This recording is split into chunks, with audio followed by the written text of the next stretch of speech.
Hi there. Today we'll be delving into the diary readings of a Greek woman. A caretaker. There is a lot of twists and turns, so buckle in. Before we start, comment what time it is for you right now. Let's relax and be transported to ancient Greece. Day 1. The Firekeeper's Morning. I awoke before the sun today. As I always do, the world was still a shade of deep violet. When I rose from my mat, my joints stiff, but not unpleasantly so. The stone beneath my feet was cool, smooth, and familiar. I wrapped my himation around my shoulders and stepped outside, greeted by the hush of the hillside and the scent of myrtle trees. From this high up, the city of Athens looked like a quiet rumor on the horizon. Smoke trails from early fires whispered into the sky. I could hear no voices, only the soft rustle of olive leaves and the distant clink of a goat bell. This is the temple of Hestia modest, but old, older than any man here remembers. My duty is simple. Keep the sacred flame alive, tend the offerings, and make sure the grounds are in order for the priests and pilgrims. I am not a priest, not quite, not yet, just a caretaker, a pair of hands, a pair of eyes. The hearth fire still glowed gently in its basin when I approached. I crouched down, added dry kindling, and breathed slowly onto the embers. The smoke curled, sweet and soft, and the flame rose without protests, gentle but sure. Hestia, goddess of the hearth, you have never failed me. Afterward, I swept the marble walkway.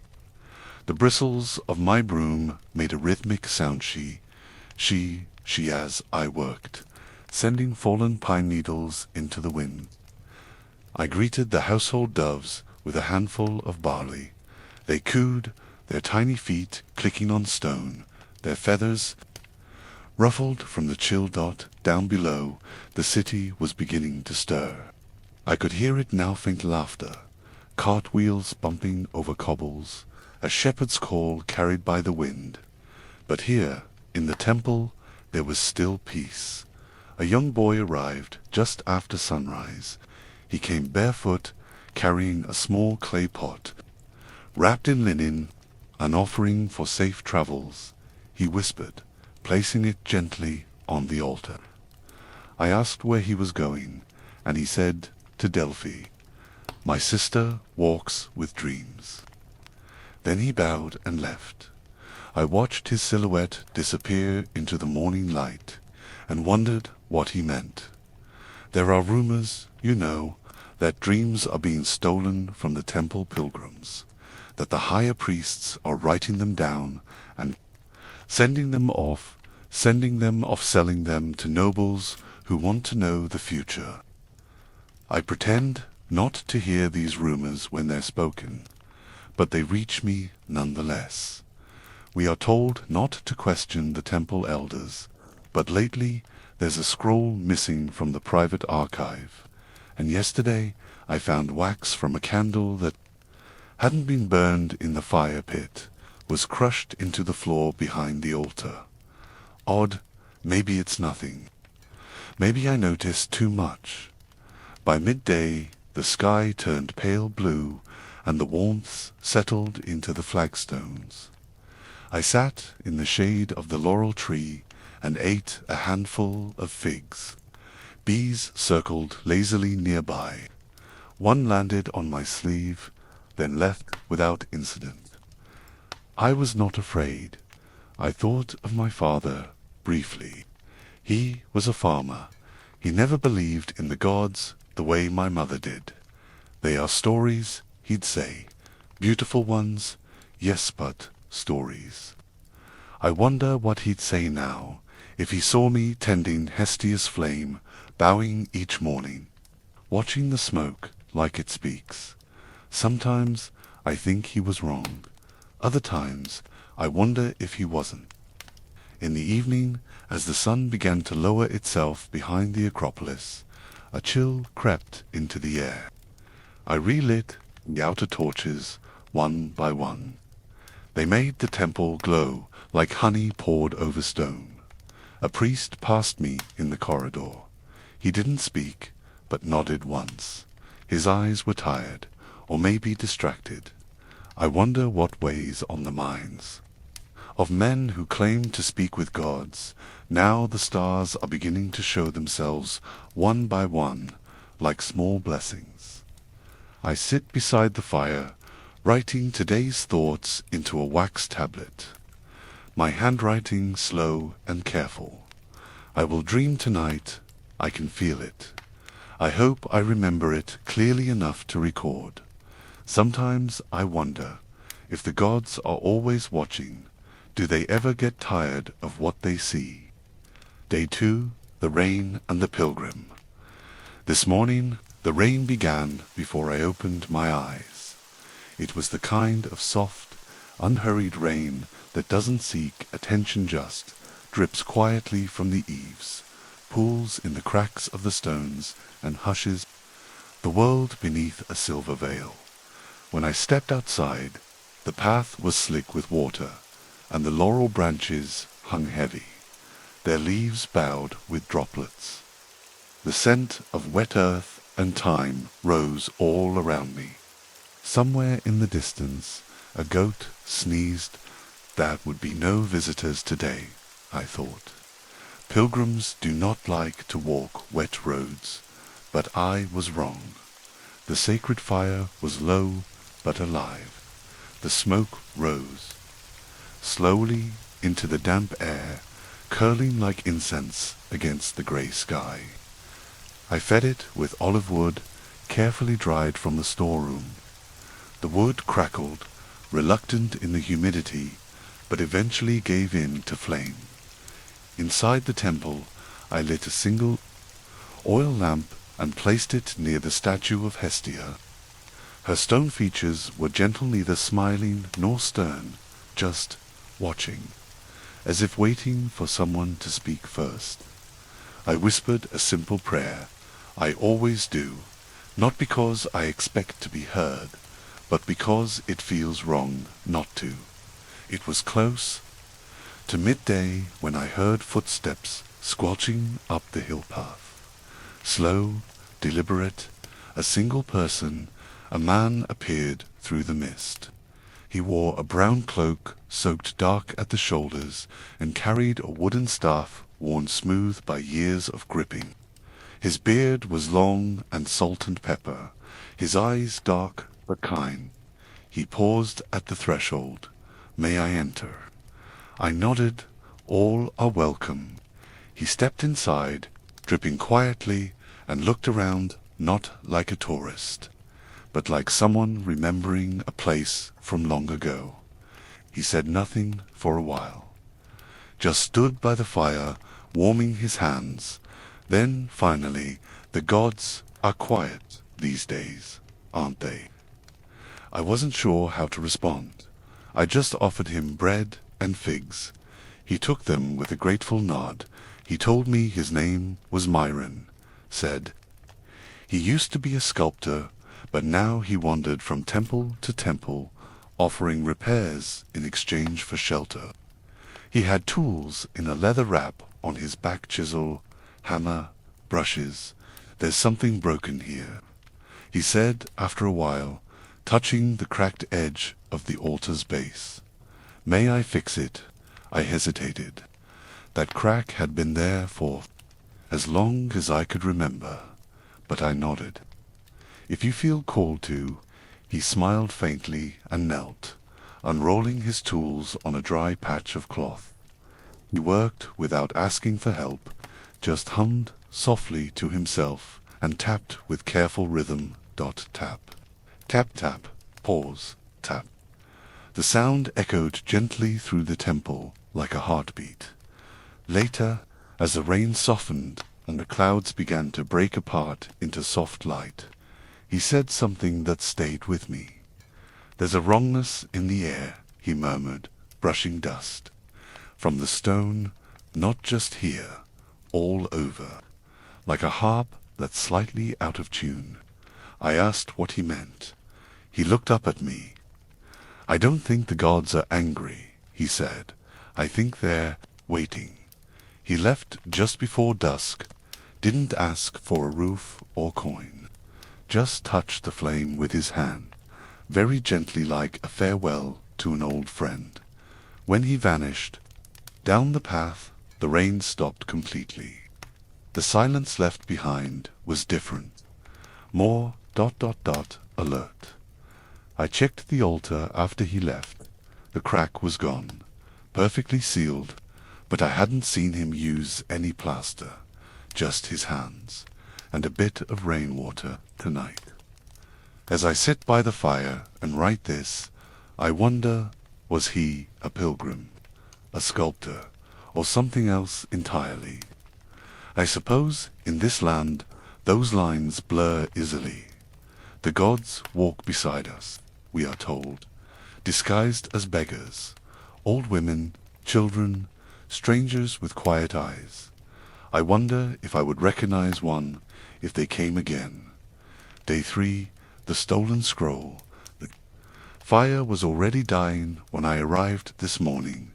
That shouldn't happen, even in wind or rain. It's kept alight.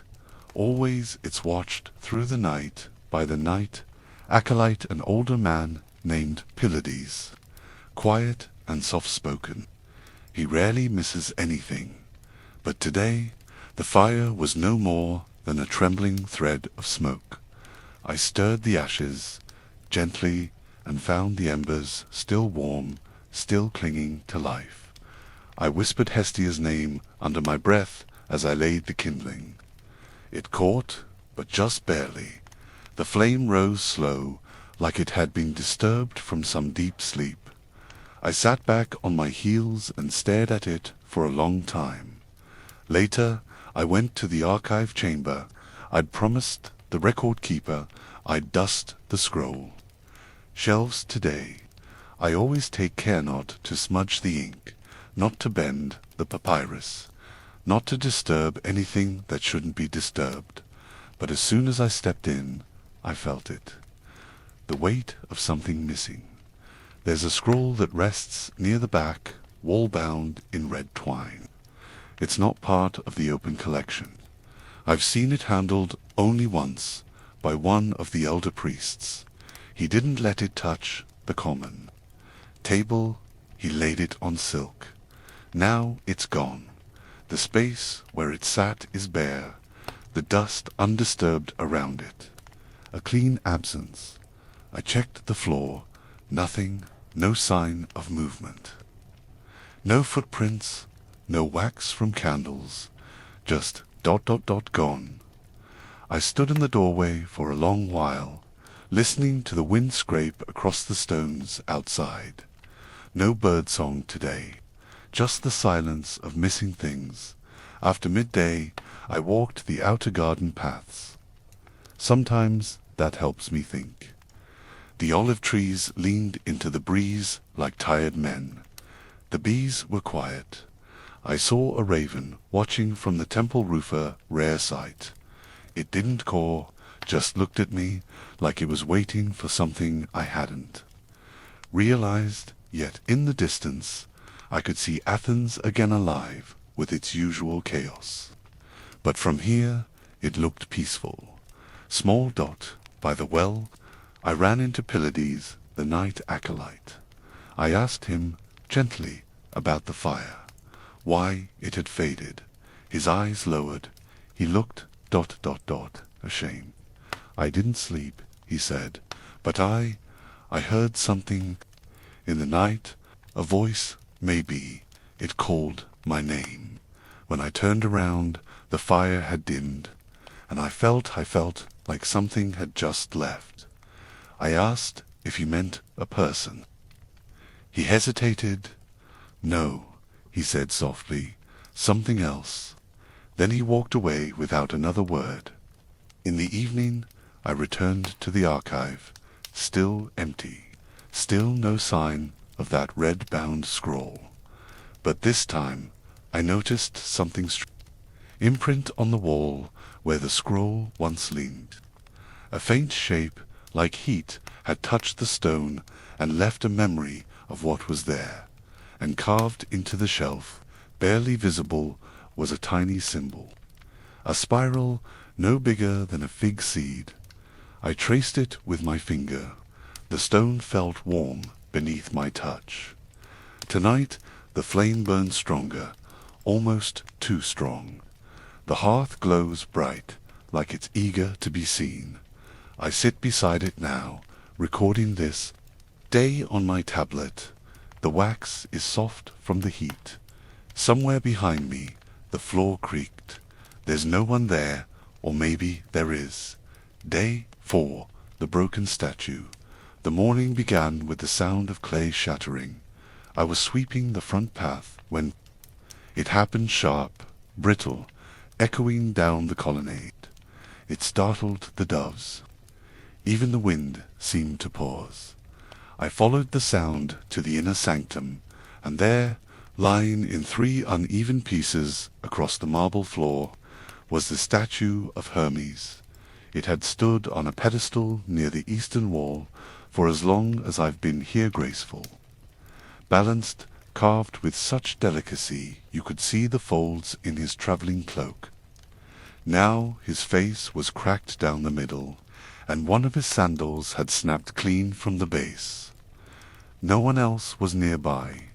The chamber had been locked overnight, as always.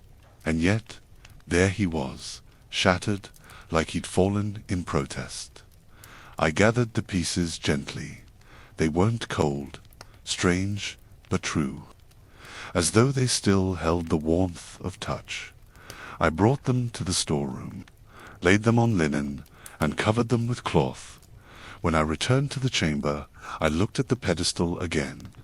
Something had been left behind, something carved beneath. Where Hermes had stood, 3 lines of ancient script. I recognized the lettering, but couldn't read the whole message. The middle line had been worn down by time, or maybe intention. What I could see read, "The path wins. The eyes are watching. The truth, that's all, later." I asked one of the junior priests if he'd heard anything odd in the night. He said, "Only a sound like someone walking barefoot over stone." He laughed after that, called it a dream. Maybe Hermes left on a journey. I smiled politely, but I couldn't laugh. Not after the scroll. Not after yesterday's whisper of movement in an empty hall. I spent the afternoon repairing votive. Baskets, small woven trays, pilgrim's place, offerings in its quiet work. Meditative, the reeds are stubborn but patient. They remind me of my mother's hands, weaving mats beneath a fig tree when I was little.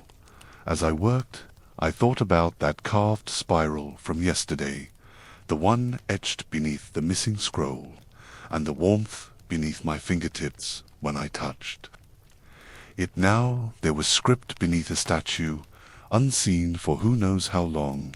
A pattern is forming. I feel it, even if I can't name it yet. Just before dusk, a traveler arrived, an older woman in a blue cloak, eyes sharp as sea glass.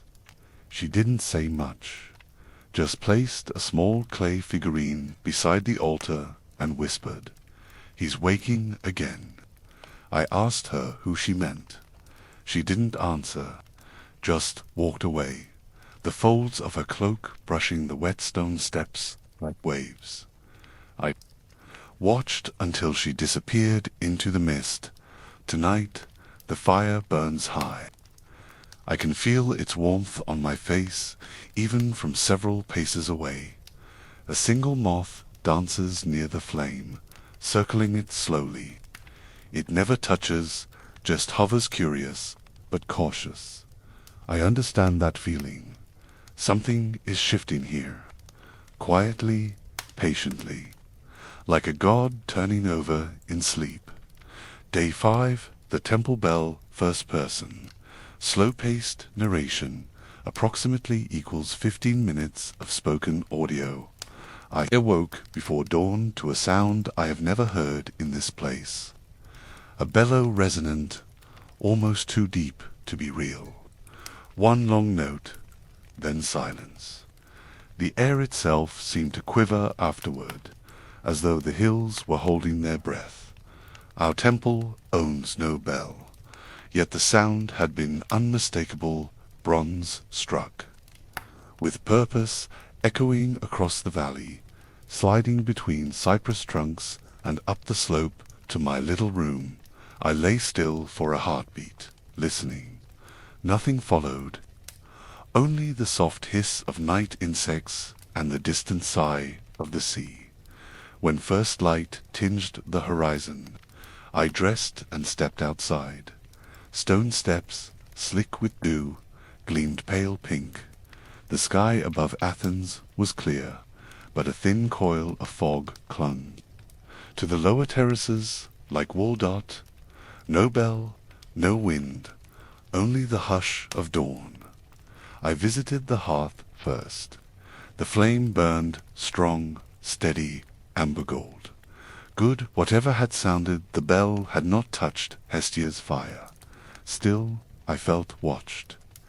Not by eyes of flesh, but by the moment itself, like time had paused to see what I would do next. I decided to follow the echo back through memory. Where had the sound seemed to begin? Somewhere east, near the old olive press, or higher in the empty north cloister. I walked the stone arcade slowly, sandals whispering. A single dove fluttered overhead, then settled on the lintel and stared at me sideways.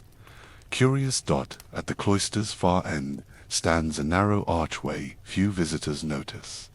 Behind it lies a half-forgotten courtyard where cracked pithograte storage jars rest unused.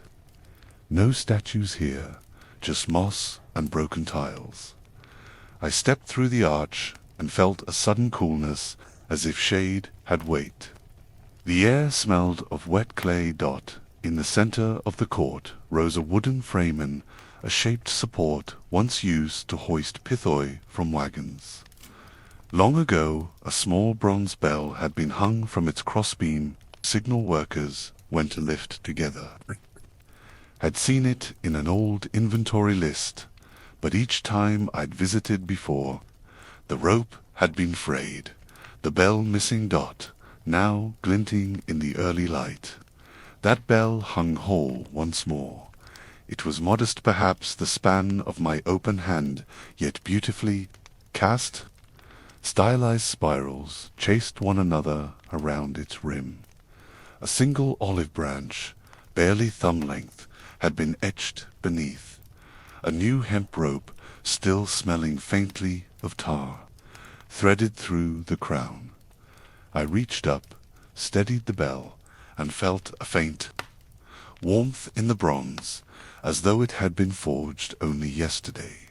Who had restored it, and why sound it before dawn? On the ground beneath, I noticed a scattering of white wax flakes, candle wax fresh, crumbly. A thin circle of soot ringed the stones, marking where a lamp had burned. Someone had worked here by moonlight.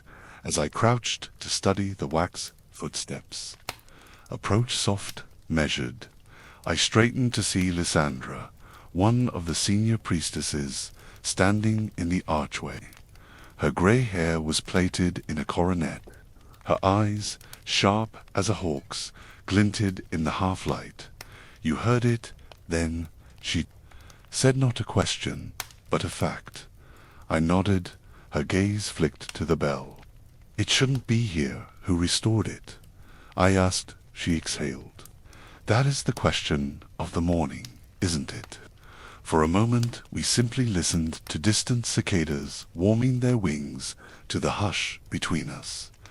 Then she drew a small leather pouch from her sleeve, offering, she explained, loosening the thong.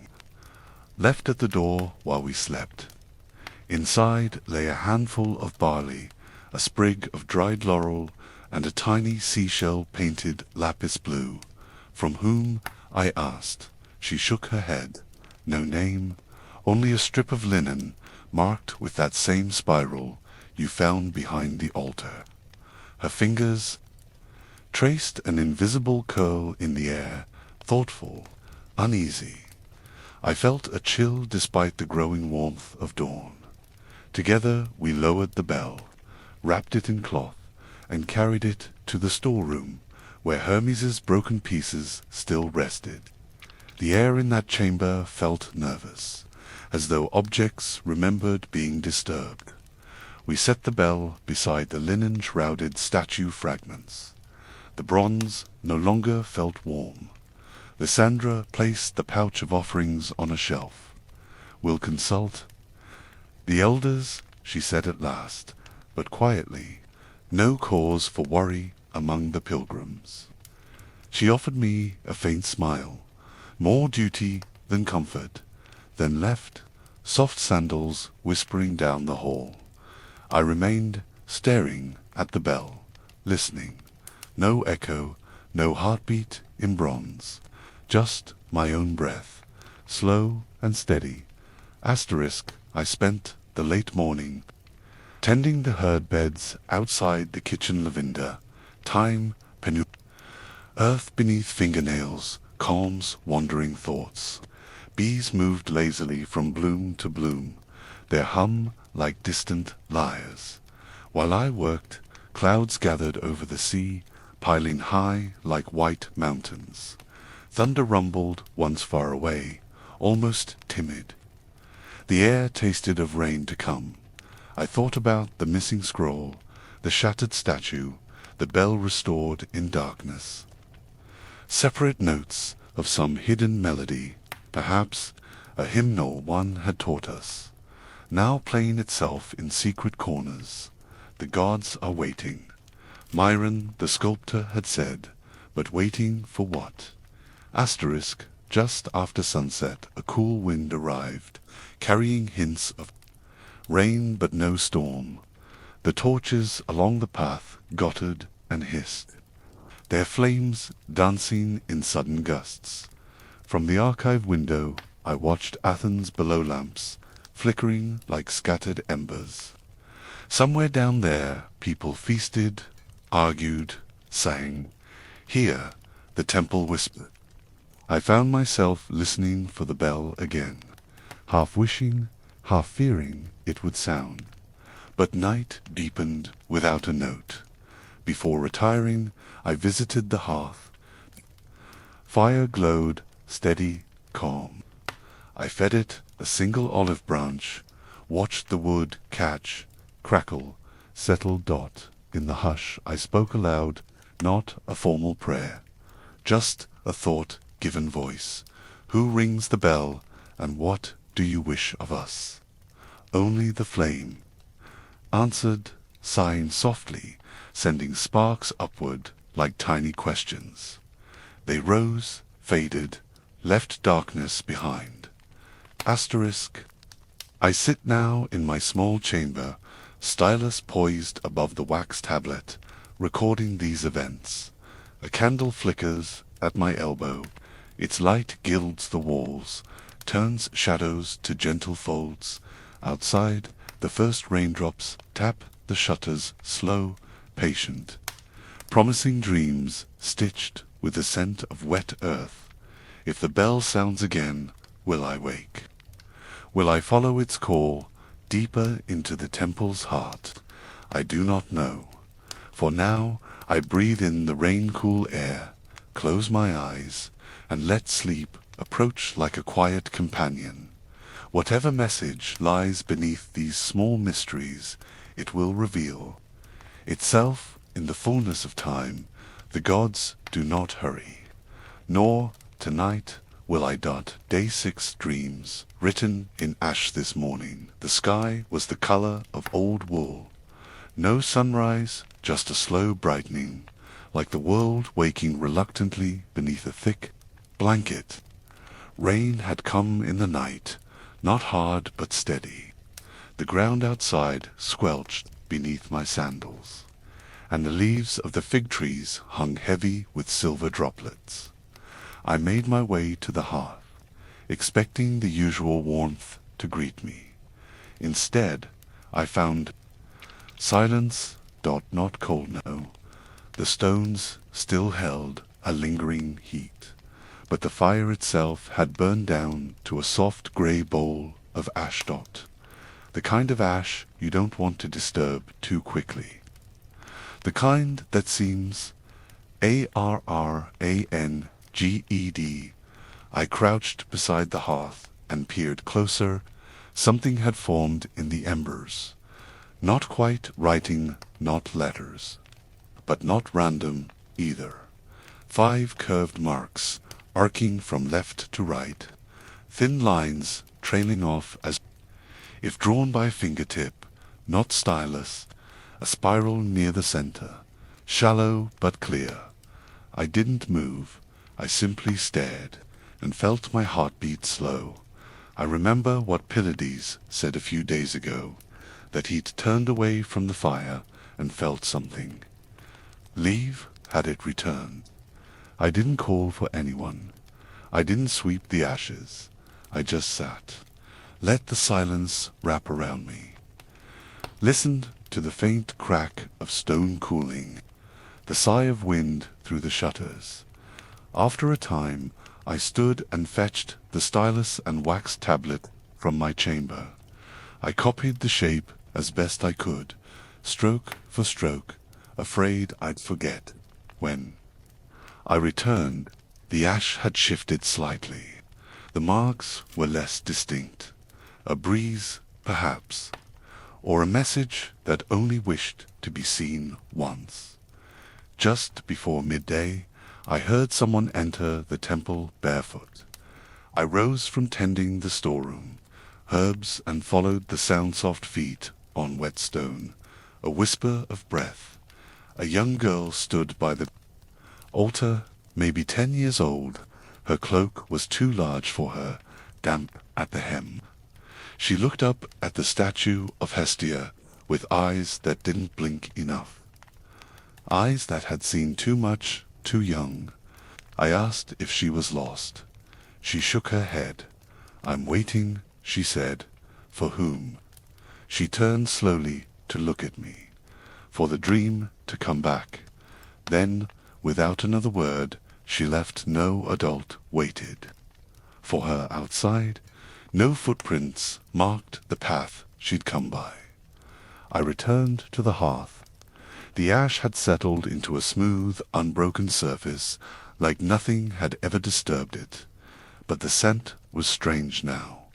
Not just smoke or charred wood, something else. Jasmine, or perhaps honey. Something warm, something sacred. I let the feeling stay. In the late afternoon, I found Lysandra walking the outer garden path. I told her what I'd seen in the hearth, described the marks, the spiral. Her brow furrowed slightly, but she didn't seem surprised. "There are stories," she said after a long pause, "not widely told.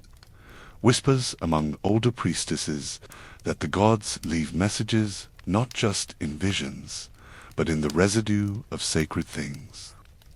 Ash, oil, wax, flame." I asked if she believed that. She looked to the hills in the distance. "I believe we often forget how to listen." Then she touched my shoulder and smiled gently, sadly, and walked on. This evening the wind returned. Slow and constant, the trees bowed to it, their leaves clapping softly like hands at prayer. I sat by the fire as it burned anew. The flame today is unusually still, like it knows it's being watched. Or perhaps it's the one watching me. The wax tablet with my copied marks rests beside me. I study them again, wondering what they mean. They feel less like words, more like music notes, not yet sung aloud. I imagine the gods watching from above, below, or neither. perhaps beside us, simply choosing silence for now. Outside, the crickets sing. Inside, the shadows dance. I will dream tonight. I can feel it wading like a quiet tide just beyond sleep's shoreline. If I wake to find more, ash drawn with symbols, I won't sweep them away. I will listen. Asterisk, Day 7, The Stranger at Twilight. Twilight came early today. The sun barely touched the hills, before dipping behind them, casting everything in a pale indigo hush. The temple stones held the last of the warmth, but the air had turned cool. It carried the scent of crushed sage and distant sea salt, blown in from the west. It was the kind of evening where nothing feels urgent, and yet something lingers in the silence, like the world is waiting for a footstep that hasn't yet fallen. I had just finished placing new olive branches at the foot of Hestia's statue when I heard it. 3 knocks on the great bronze doors, not loud, polite, deliberate. We rarely receive visitors this late. Pilgrims prefer morning light. Priests prefer none at all. I opened the door slowly. A man stood there, cloaked and hooded, leaning slightly on a wooden cane.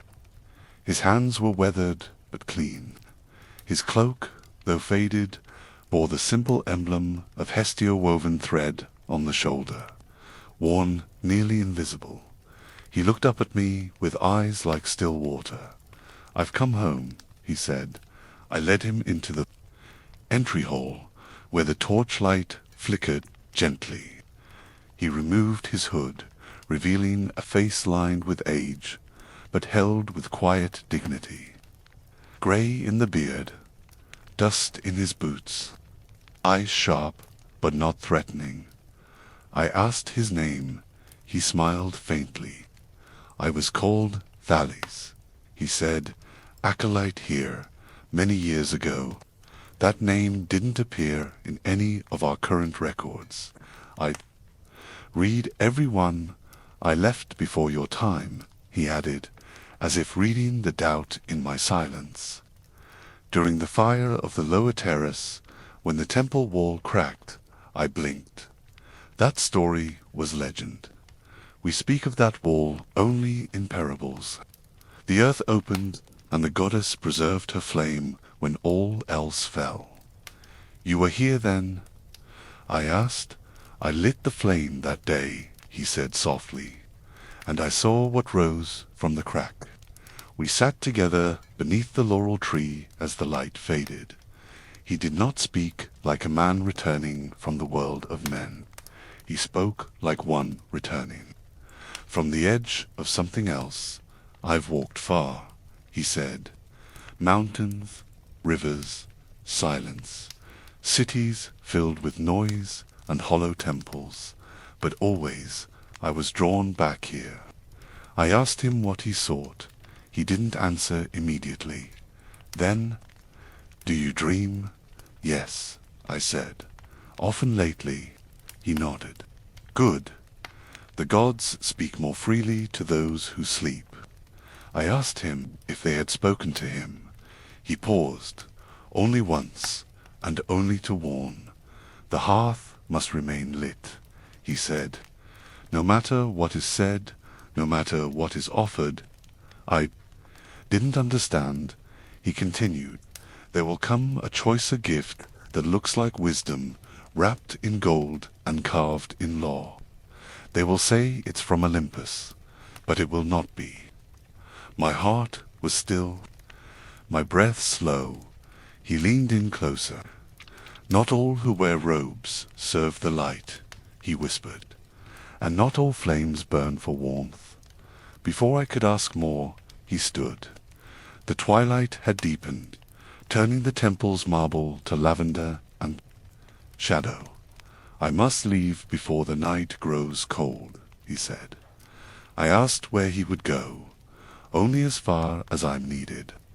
Until the choice comes." He bowed to the hearth, then to me. Keep your heart slow and your eyes open. And then he was gone. I stood at the temple threshold for a long time, staring into the darkening trees. No footsteps, no trail, just the wind brushing the olive leaves like fingers through hair. I returned to the hearth. The flame had not flickered. It burned bright, quiet, steady, unshaken. But the ash beneath had shifted again. No symbols this time, just a faint curl at the edge of the basin, like something had settled there briefly. A thought, a breath. Tonight I sit near the fire, wax tablet in hand, stylus warm from my fingers. I record the man's words slowly, carefully. He didn't feel like a liar. He felt like someone who'd been keeping a message folded in his heart for years, and chose me to carry it forward. I don't know why, but I will keep the flame lit. No matter what. Asterisk. Day 8. The fire that would not burn out.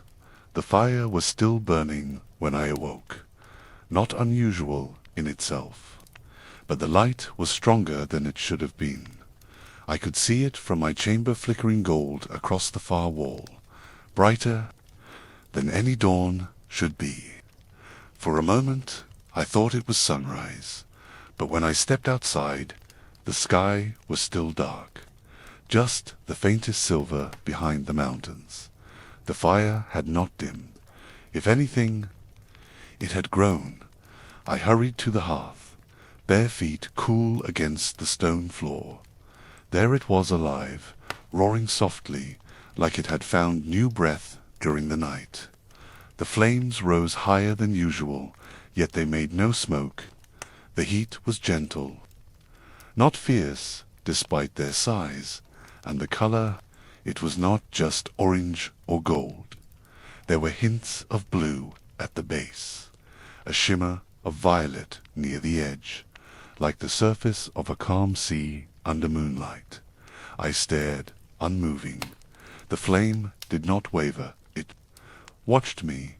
I knelt and whispered the usual morning prayer, but the words felt unnecessary, like speaking them was only for my own comfort. The fire did not need reminding of its purpose. It was awake later. I walked the colonnade slowly, running my fingers along the cool stone pillars. I passed by to junior priests and heard them whispering.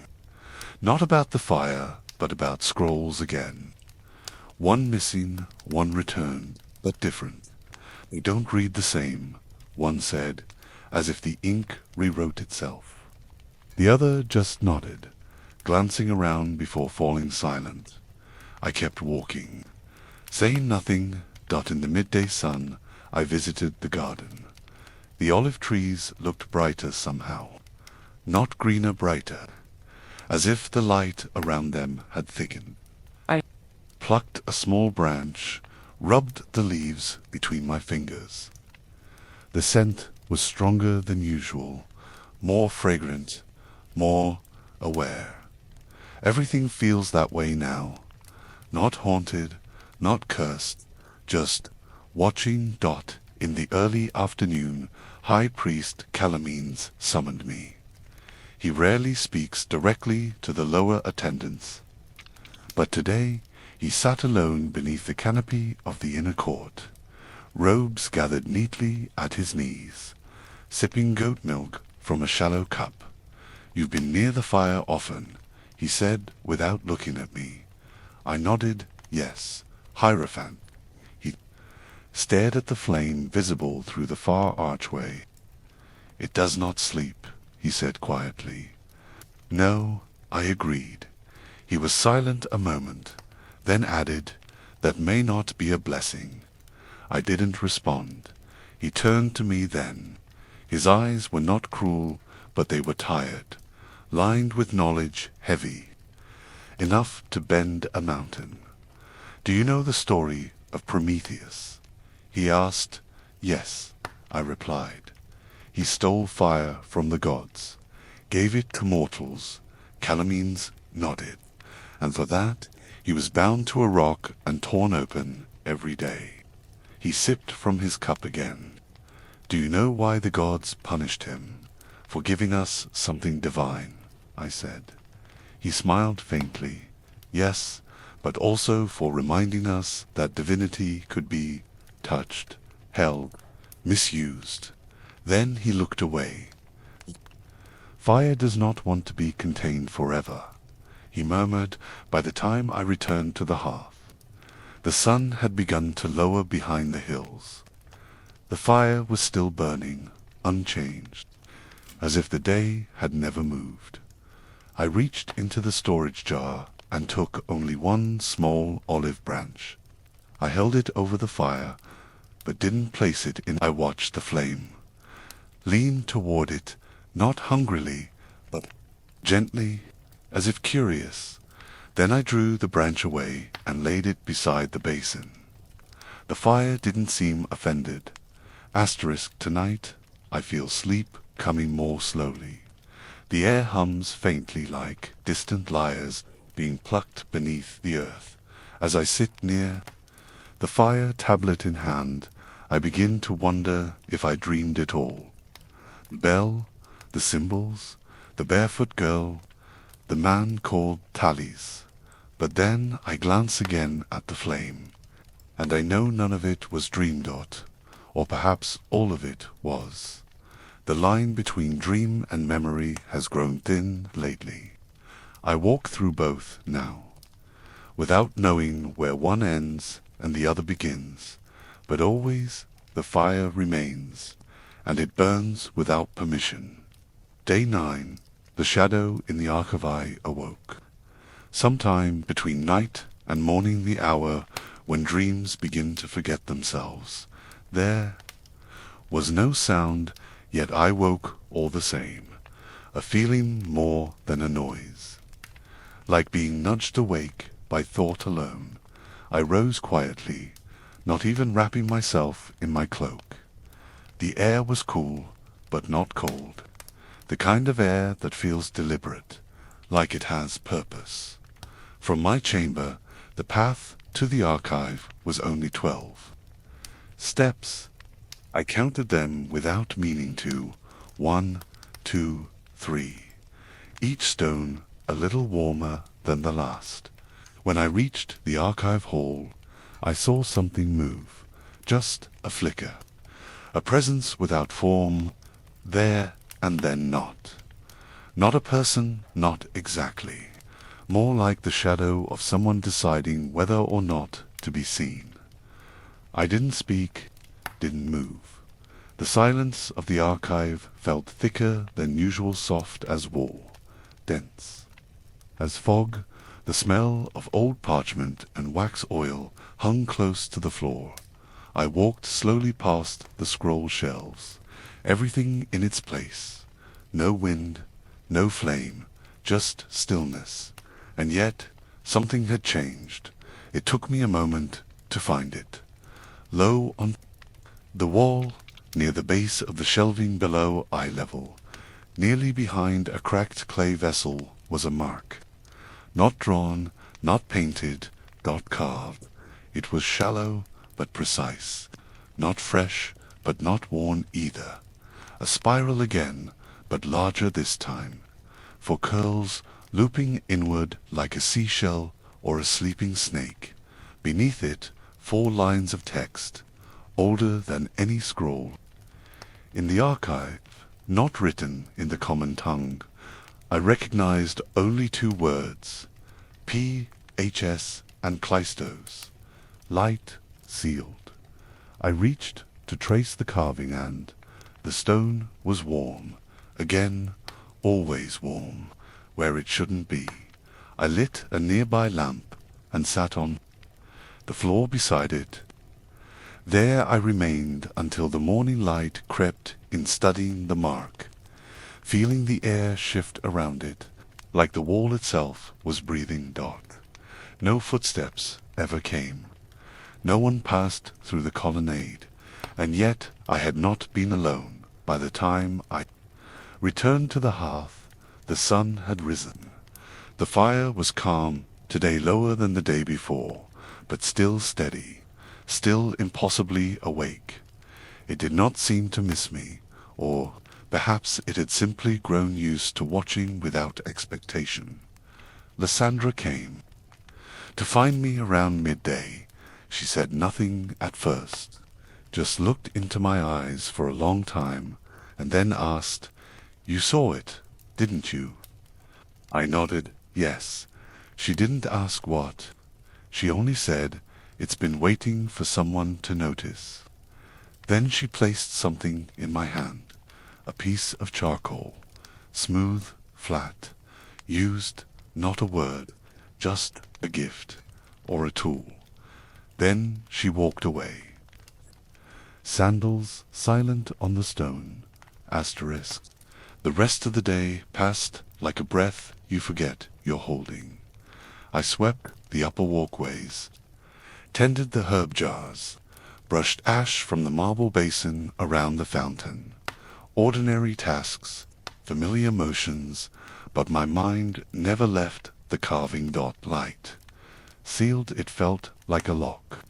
But a lock to what? Or maybe it wasn't a warning. Maybe it was an instruction. Tonight I sit beneath the torchlight, the wax tablet open on my lap. The charcoal Lysandra gave me rests beside me, as if waiting to be used. The flame beside the altar flickers softly. It seems gentler, again less intense, more contemplative.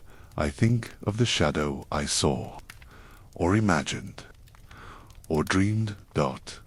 I wonder if it was the same presence that touched the hearth, the same that whispered in symbols, the same that returned the bell. Perhaps it is the temple itself, or perhaps it is what lives beneath it.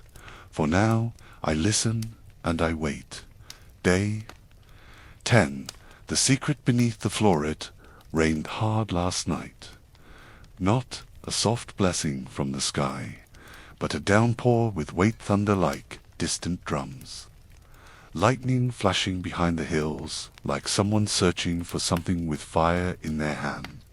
I sat up once in the dark, feeling the thunder shake through the stone beneath me. It wasn't fear that woke me, but awareness, like the temple itself had flinched. When morning came, the world was quiet again, but not calm. The quiet was too deep. I walked the temple paths with bare feet, letting the cool stones slow my thoughts. The rain had washed everything clean. The marble shone, the air smelled of mint and dust. When I reached the hearth chamber, I stopped. Something had changed. A hairline crack had appeared in the floor just in front of the altar. It stretched, no longer than a hand, but its presence was startling. Sacred spaces do not shift. They are meant to be eternal, unmoved by storm or time. But this line, it ran straight toward the base of the fire basin. I knelt, fingers brushing the stone. The crack was narrow but deeper than it looked, and beneath it, a breeze, faint but real. Something was breathing down there. I fetched a long-handled scraper from the storeroom and returned. Gently, with steady hands, I brushed away the dirt and soot that had settled along the hearth's edge, and there, just beneath the cracked tile, I found it, a seam, faint, circular, a perfect ring hidden beneath the soot of centuries. It was not part of the original floor. It had been placed there deliberately. A door, not upward, down. I didn't try to open it. Not yet.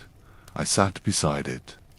Instead, closed my eyes, listened. No voices, no creaking, only my own heartbeat and the quiet whisper of wind from below. It didn't feel cursed. Didn't feel holy either.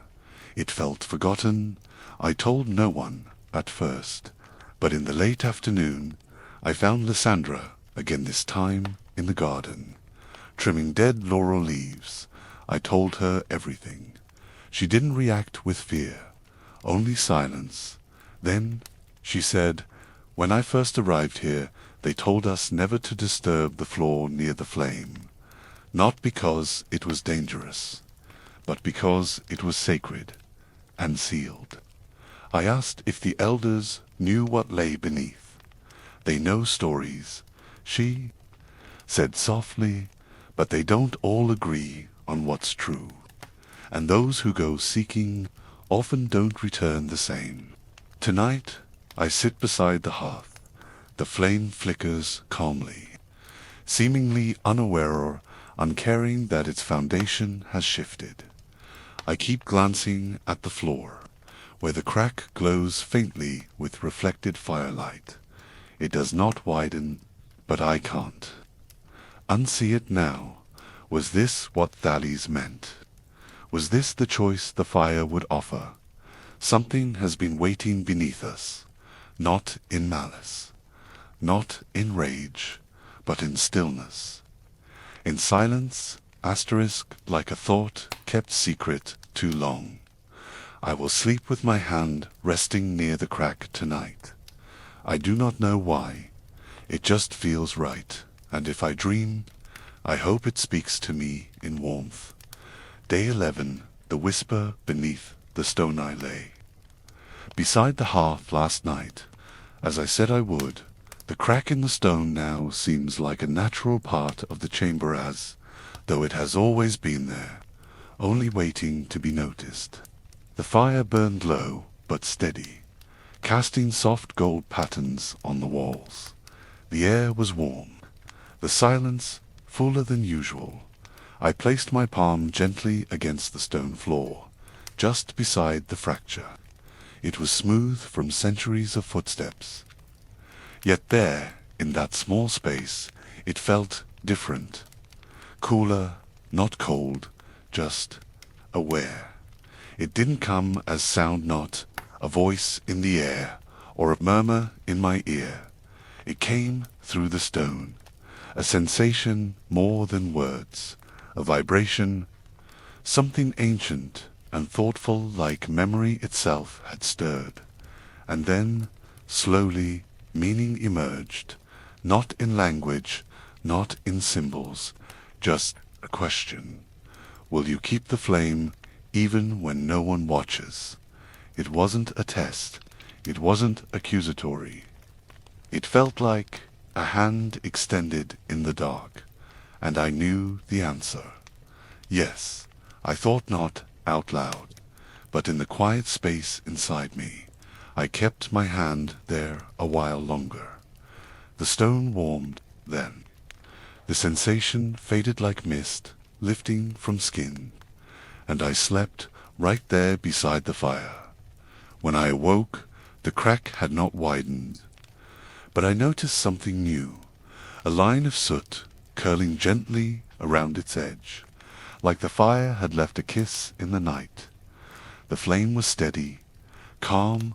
It felt different now, less like something I served, and more like something that stood beside me. Later, as I swept the outer walkways, Pylades approached.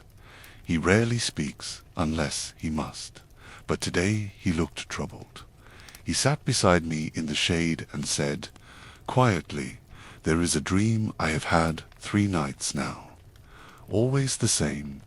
A staircase beneath the fire, spiraling, endless, and someone at the bottom not waiting, but resting, like they are holding something important, but sleeping too long."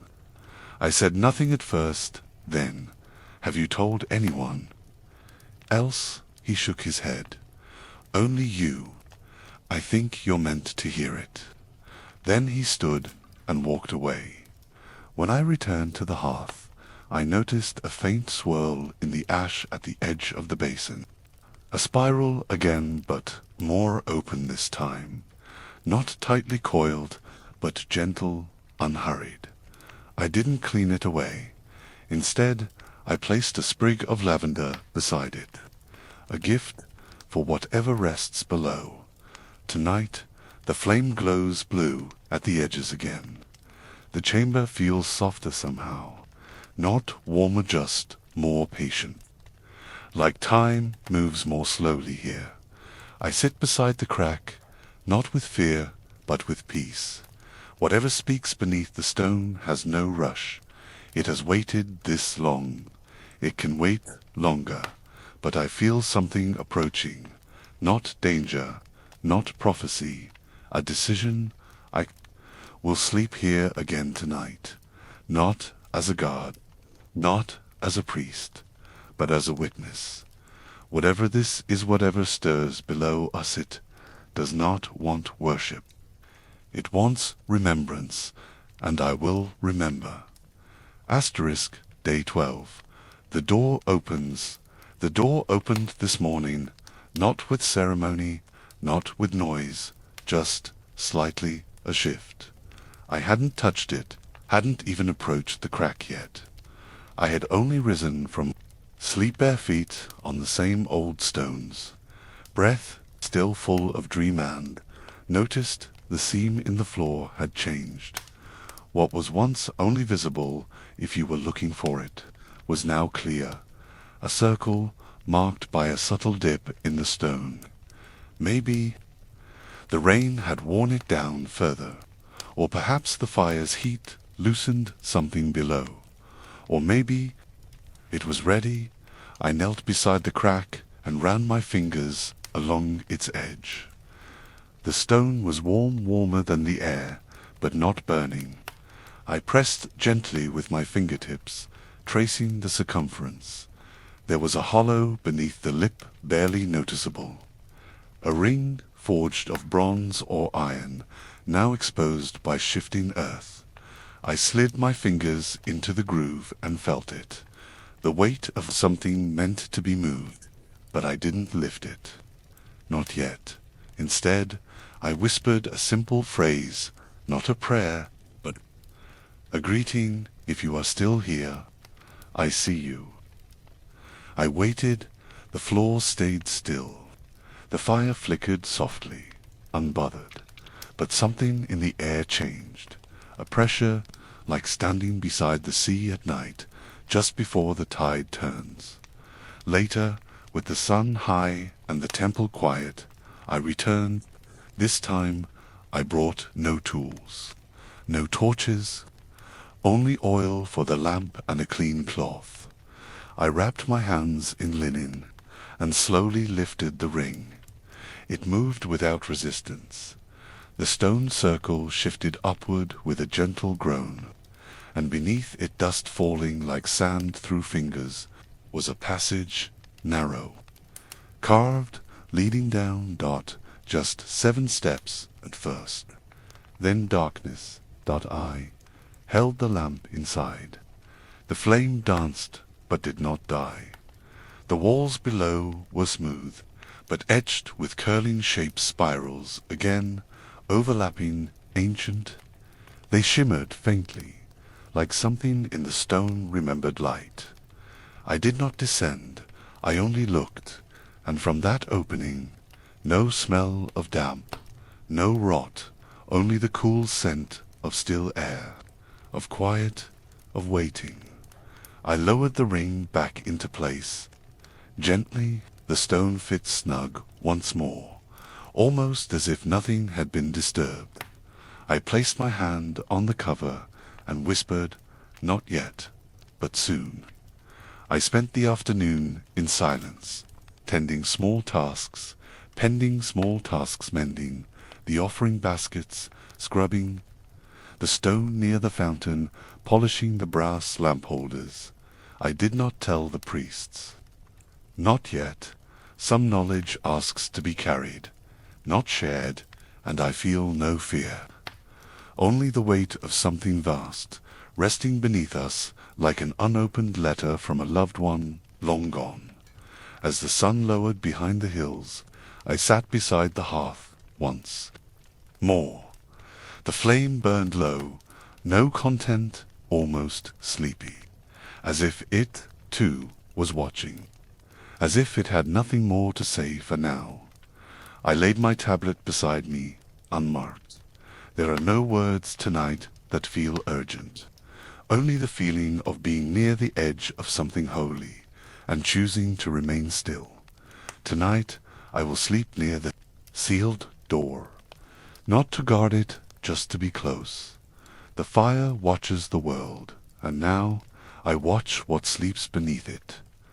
Day 1-3 I dreamed of water whispering in stone last night, a slow trickle steady, patience shaping a hidden pool, drop by drop. In the dream I leaned over the surface and saw my own face, but older, lined by decades of quiet devotion. When I reached to touch the reflection, concentric ripples spread outward, turning my face into a spiral of silver light. I woke before dawn with the softness of that image still breathing against my eyelids. I knew the moment had come. Temple was silent, wrapped in the cool gray that exists just before sunrise. The hearth still glowed, but the fire was subdued, as though it too were holding its breath. I filled a small clay flask with lamp oil, trimmed the wick of a bronze hand lamp, and tucked a half-loaf of yesterday's barley bread into my sash. I carried no blade, no hammer, only a strip of linen to wrap around the lamp so the oil would not splash if I slipped dot. At the last moment I hesitated, then lifted a single twig of olive wood from the basket. I slid it behind my ear like a humble ornament. It felt right, nothing grand, simply a reminder of light and peace. The temple corridors were empty. Even the doves had not yet stirred in their rafters. My footsteps sounded soft, reluctant to disturb the hush. When I reached the hearth chamber, the thin circle of stone still lay exactly as I had replaced it. It seemed visible only to eyes that knew where to look. A pale ribbon of dawn light slanted through the high window and touched the center of the ring, as if pointing the way. I knelt, slipped my fingers beneath the hidden iron loop, and lifted once more. The disk rose without complaint, the smell of old dust unfurling like a forgotten scroll. I set the cover aside and held the lamp into the dark throat of the stair. 7 shallow steps curved away, leftward smooth with age, edges dulled by many sandals. Spirals, faint but unmistakable, flowed along the inner wall, catching the lamplight like quiet waves. I breathed in, slow and deep, tasting cool stone and something faintly sweet, like pressed figs, long stored. Then I stepped down. The first landing was narrow, scarcely wider than my shoulders. The air was cool but not clammy. My lamp revealed no cobwebs, no sign of abandonment, only long repose. A faint hum-like distant lyres trembled in the walls. I could not tell whether it came from ahead, behind, or simply within my own heartbeat. I touched the carvings, spirals interlaced with olive branches, rising flames, and at intervals a symbol I had never seen before, 2 small half-circles facing each other, edges almost touching, like cupped hands sheltering an unseen spark. The stair turned again, dipping deeper. I followed. Each step felt deliberate, neither heavy nor light, as if the passage accepted my weight after perhaps 50 breaths. The stair ended in a circular room no larger than the hearth above. Its ceiling arched into a perfect dome, and every inch of wall, floor, and ceiling was carved with the same motif, spirals flowing into vines, flames unfurling into leaves, curves hugging curves, until the eye could no longer tell where one gesture ended and the next began. Asterisk at the center stood a low stone pedestal shaped like a coiled shell. Resting upon it was a simple clay bowl. Nothing else. I approached with slow, measured steps, letting the lamp's glow skim the carvings. The bowl held a thin layer of clear liquid water or oil. I could not tell.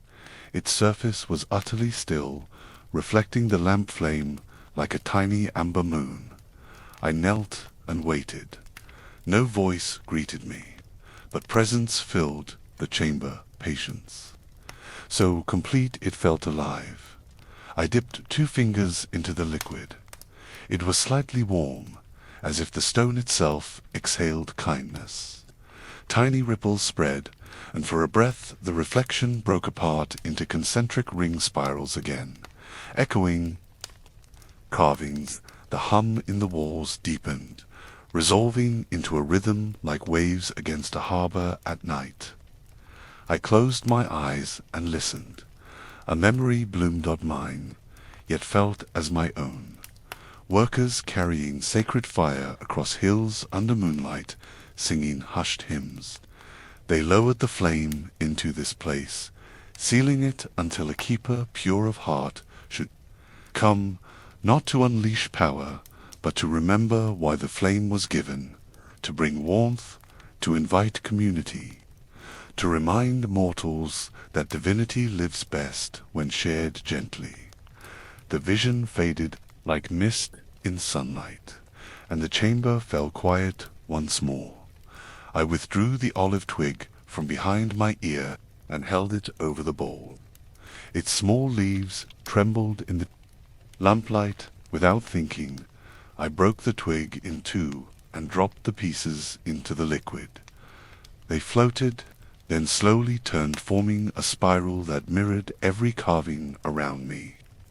A soft breath of air seemed to sigh through the dome, though no wind could reach this deep. I waited, heart steady. The hum receded. Peace settled like cool water.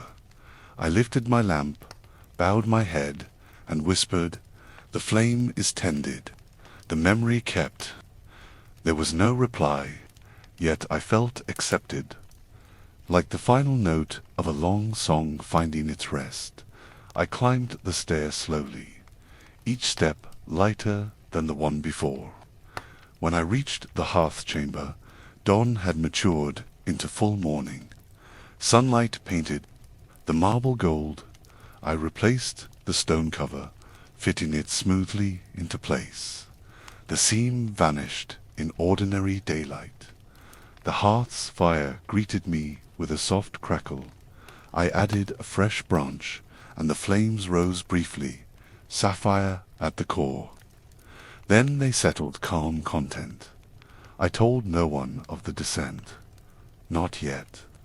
Some truths must root quietly before they bloom in speech. Instead, I carried water to the laurel trees, mended a pilgrim's sandal strap, and swept the rain-washed dust from the courtyard tiles, all humble tasks that felt suddenly holy. As I worked, a warmth lingered in my chest, not heat, but quiet certainty. Whatever sleeps beneath the temple is not a threat, it is a reminder. A still pool reflecting the purpose of our small, daily flames. The sun sinks now, staining the sky the color of pomegranates.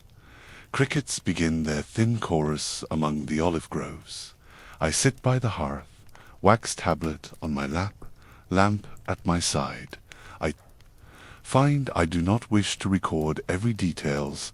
Some moments prefer to live only in the breath. But I mark the essentials, so future eyes may know the path existed, and was walked with care.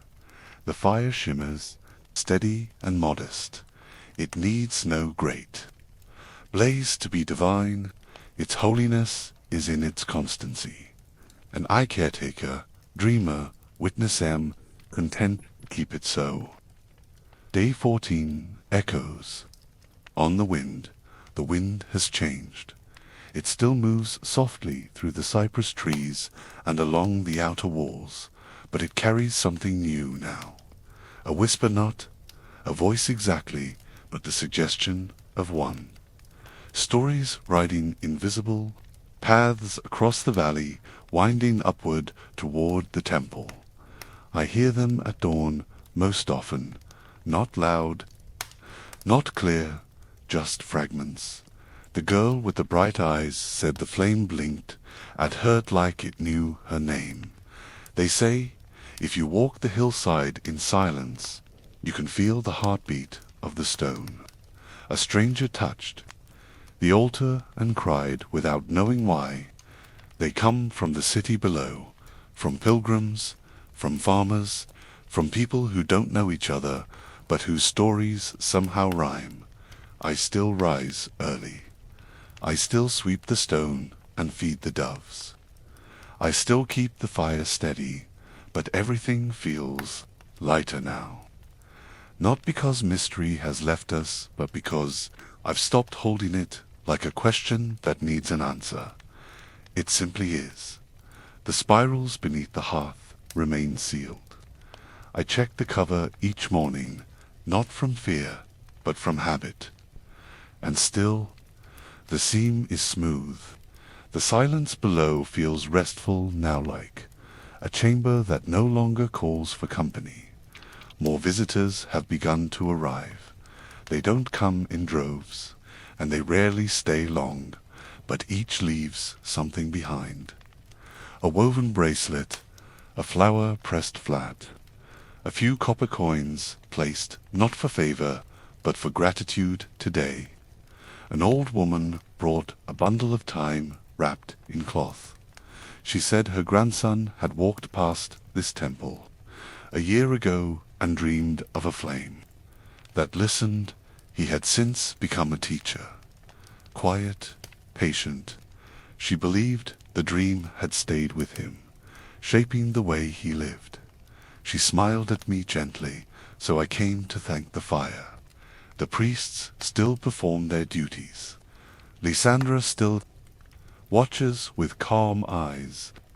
Pylades still walks the paths before moonrise, hands behind his back. But they are quieter now, more present. They ask fewer questions about the crack in the floor. They do not press when I sit by the hearth longer than usual. I think they feel it too, that the temple has shifted in some invisible way, not outward, inward. Tonight the fire is low and golden, a perfect flicker, not loud, not small dot, just itself. It doesn't need tending this evening, but I sit with it anyway, not out of duty, but affection. We know each other now, in a way that needs no words. I think of the spiral chamber below, of the bowl of still water, of the memory that entered me not with sound, but with peace. And I wonder how many others have walked this path before me, how many felt the same soft calling and chose not to speak of it, but to live it. I will remain here. I do not seek a higher title. I do not seek answers from the gods. What I seek is this, the quiet rhythm of fire and stone, of birds in the rafters, of wind in the olive trees, of footstep along familiar halls, to keep something sacred alive, not through power, but through care. And maybe that is what the gods truly wanted all along. I will sleep tonight with the fire nearby, its warmth like a quiet friend beside me. No dreams, perhaps, or perhaps a dream so gentle I won't remember it. And that's all right. Story is not ending, but it no longer needs to be told. Because I live it, you are still here. And so is the flame. Perhaps you can hear it, now faint, steady. Not the fire in the hearth, but the one beneath your ribs, the one you were born with. It asks for nothing but quiet. It needs no roaring blaze to matter, only presence, only care. Temple still stands, high on the hill, its marble steps worn smooth by time and bare feet, its doors open to the wind, its statues watching without judgment. Sometimes the doves call softly from the rafters. Sometimes the rain touches the altar stones like fingers smoothing old pages. And sometimes, just sometimes, the stone beneath the hearth sighs, as if shifting in a long, contented sleep. No one comes to demand miracles. No crowds wait to see wonders. But those who find the temple, the quiet ones, the weary ones, the ones with gentle questions, they leave changed. Not louder, not brighter, just clearer. As if they'd been reminded of something simple. They forgot they already knew. So if you ever find yourself lost, or heavy with questions too tired to carry, imagine the sound of sandals on cool stone. Imagine the scent of thyme and firewood. Imagine a warm hand resting gently on yours without asking anything in return. And remember, the fire is tended. The silence is kept. You are not alone. Sleep now. You are safe. The story is still being lived. And the gods, if they are watching, are smiling in silence.